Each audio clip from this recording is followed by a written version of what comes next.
Ego is the Enemy by Ryan Holiday. Everyone is motivated by something.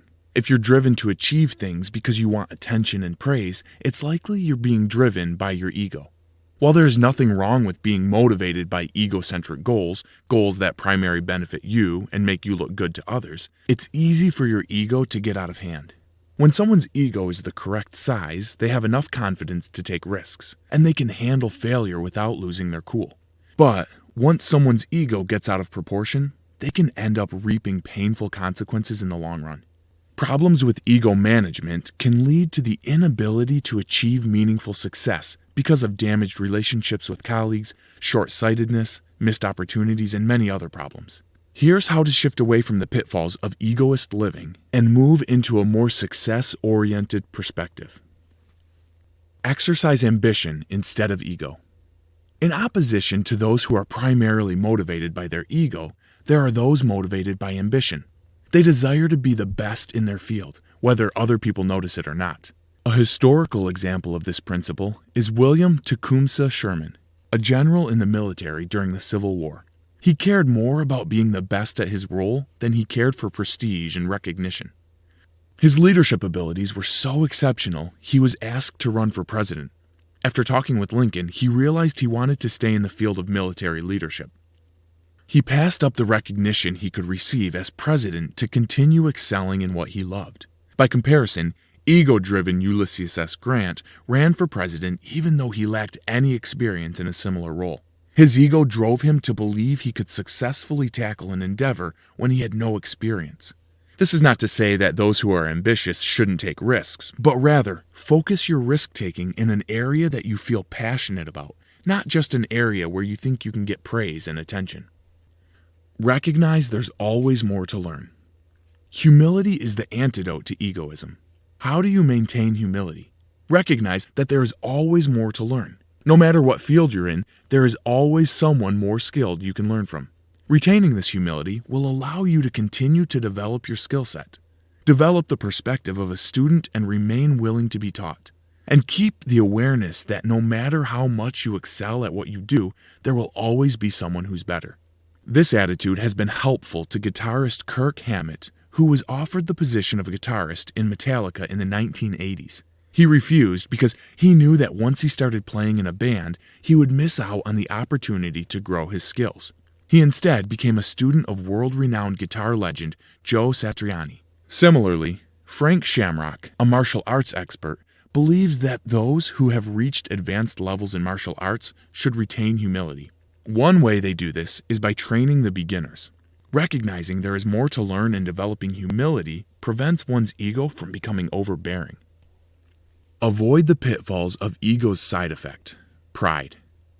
When Apple's iPhone was monumentally successful, Steve Jobs didn't pat himself on the back for a successful achievement and give up. Instead, he continued to produce successful products. Imagine if someone who hadn't experienced the success Steve Jobs did have an excess of pride, and you'll start to understand why it can have such a pernicious effect.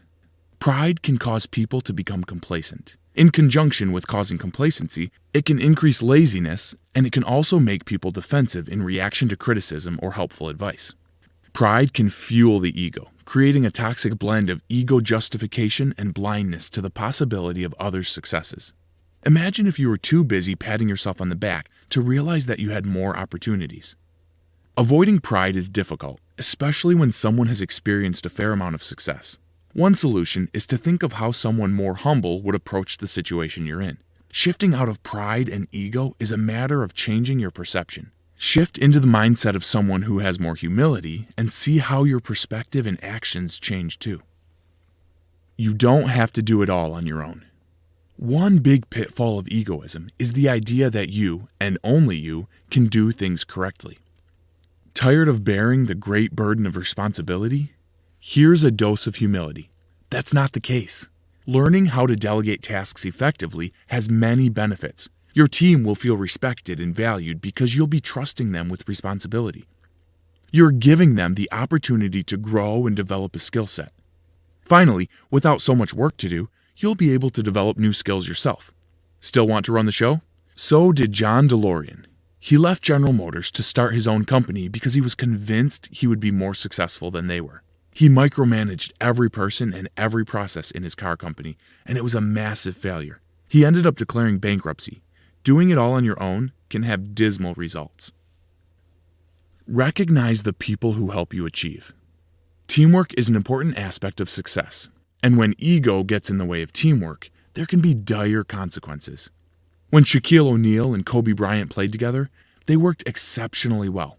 They won 3 championships with the Lakers, 2000, 2001, and 2002. Their bout of success was cut short when both of them developed enormous egos, and O'Neal started saying nasty things about Bryant to reporters.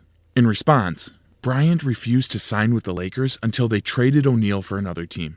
Had they stayed humble, they would have worked together. Prevent ego from corroding your ability to work with a team by noticing and giving credit to your teammates whenever you experience success. Not only does this help you keep your ego in check, it also builds a sense of camaraderie, could attract new coworkers, and makes other people feel good. Recognize that outcomes are out of your control. So you put in your best effort and your idea got rejected, or you applied and interviewed for a dream job and you didn't get it. How do you cope with the loss? Ego says take it personally or blame others. There's another way. With humility, you can learn to accept that sometimes, even after engaging our best efforts, we fail. It sucks, but it's also out of our control. Bad results can also show us where we need to put in more work and improve our performance. It's important to remember that while bad outcomes are often out of our control, so are good ones. Good luck should be taken the same way, as a lucky gift rather than something we earned. When the Patriots selected Tom Brady as their quarterback, they had no idea he would be one of the greatest quarterbacks in all of NFL history. Instead of taking credit for finding him, they worked to improve their scouting program so they could find more players like him in the future. Good luck or bad luck, learn to keep your ego out of it and instead see everything that happens as opportunity for growth. Everyone is motivated by something. If the primary motivating factor behind everything you do is your ego, you're in trouble. There are many ways to avoid the common pitfalls associated with ego overdrive. Exercising ambition instead of ego. Recognizing there's always more to learn. Avoiding pride. Remembering you don't always have to go it alone. And many others. Hi, I'm Rhonda, and this is an exclusive audiobook video recorded for the Audiobook Master channel. Enjoy your audiobook and have fun learning. Don't forget to subscribe and hit the notification button so you'll get updated on our next upload. If you liked the video, give us a thumbs up and say your thoughts about the book we just covered. Do you want to listen to a summary or review of a book that we haven't covered in the past? Say it in the comments below or send us a message.